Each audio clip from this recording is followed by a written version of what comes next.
It takes a lot of feed to grow a cow, but cows turn good feed into milk and beef.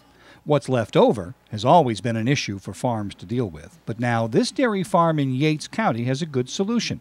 Inside this big tank, called an anaerobic digester, cow manure and some waste whey from a local yogurt plant is turning into a lot of energy. Power for Don Jensen's farm, with any extra energy sold to the local utility. Some of the manure is processed into bedding for his 1,400 cows.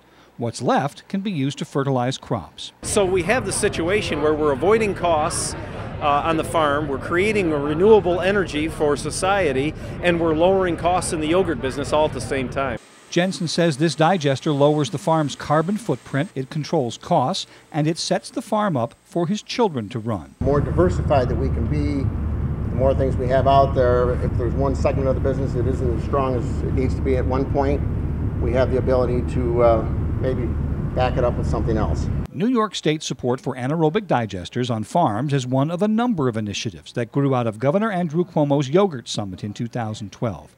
The $2 million in incentives available for farm-based digesters joins the elimination of duplicative rules for medium and large dairy farms, the increase in the number of small dairy farms exempt from concentrated animal feeding operations permits in order to meet the demand for New York's milk for New York's new yogurt plants, and new funding through Cornell Cooperative Extension's Dairy Acceleration Program to help farmers plan for business growth. Dairy Acceleration Program is really important to grow the state's milk supply.